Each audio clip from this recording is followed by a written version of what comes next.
When Colbert got unexpectedly canceled, I said, okay, do you like money? They said yes. The way Byron Allen describes it, getting Stephen Colbert's coveted time slot was the easy part. I'll buy the time period and you can save over $110 million. Byron Allen!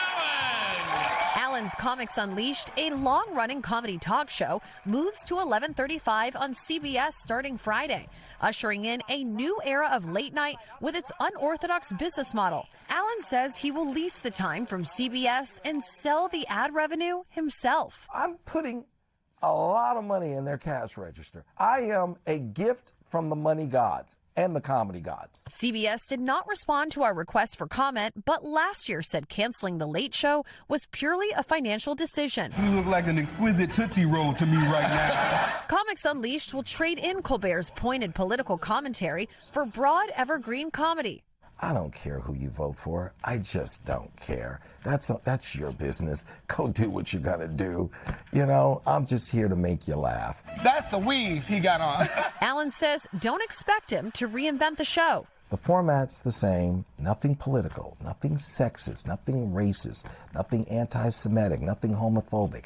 Just be funny. I know that you had lunch with Stephen Colbert. What has he had to say?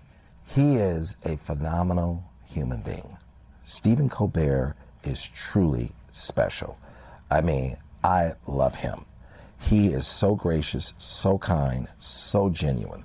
And he texted me and said congratulations on getting the time period. For Allen, this is a dream decades in the making, one that started as a kid on the NBC lot watching Johnny Carson. I thought, what a wonderful way to go through life, making people laugh. Make him feel welcome, would you? Byron Allen. And years later, that kid would get his own shot on Carson's stage, becoming one of the youngest comedians to perform on The Tonight Show. Can you imagine that? What you have for lunch? I don't know.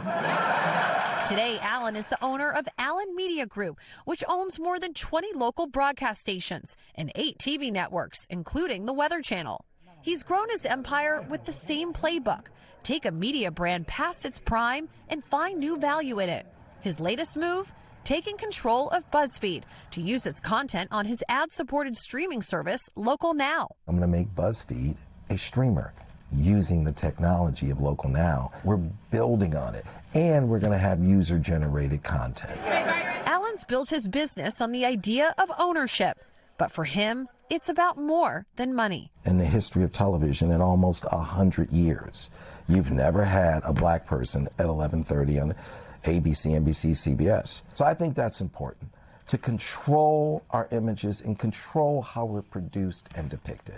And I also think it's important that we own something. America is America, Inc. African Americans, we own very little in the way of business. I want to serve as an example to kids growing up that look like me. Hey, I don't have to just play the game. I can own the game. Chloe Melas joins us tonight. Chloe, he's clearly taking a gamble by paying CBS for this new time slot. What's his first episode going to look like? So he says it's the same format. He pre-taped this about a week ago, and it's going to be comedians sitting around on couches. This show has been around for over a decade, and he says it's going to be comedy for the whole family. He wants this to not deal with politics, religion, nothing too sexy. This is something that if the kids turn on the TV late at night, he wants this to be for everybody. At 11:30? Okay, we'll see what happens. When I was in middle school, I stayed up late, Tom. I don't know about you. I'm not Were you one in bed at like 8? No, I'm not one to give him any business advice. He's clearly made a lot of money, but he's buying BuzzFeed. He's buying late night. He's investing in all these properties you think would be dying. But again, the guy is incredibly successful, so I'm not one to say anything. What does he see here that the rest of the media world doesn't? So the biggest motivation for him is that his mother was a teen mom. She gave birth to him when he was 16. He told me the story of how his mother would bring him to NBC News when she was an intern, and he would come along and he got to see Johnny Carson. He got to see how TV was made, and then obviously full circle in 1979 when he got to do stand-up comedy with Johnny Carson.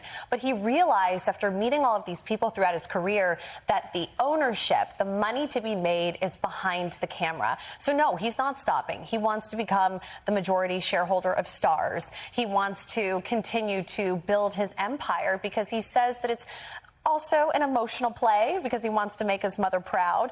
But at the end of the day, he wants to do this for the Black community. He goes back to 40 acres and a mule. He goes back to what was promised after slavery ended. You know, he wants to do this to show young Black women, young Black men everywhere that you can own something. And so he feels a great sense of responsibility. And actually, it was a really incredibly fascinating interview. I know it was only a few minutes what you saw, but we actually sat down for over an hour. I think Byron Allen, he's an incredible storyteller, and he has a lot of stories to tell. And when he talks about Stephen Colbert, he also says that, you know, there's a lot of friendship there, too. They got to know each other really well.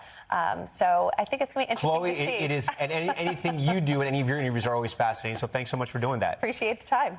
We thank you for watching, and remember, stay updated on breaking news and top stories on the NBC News app or watch live on our YouTube channel.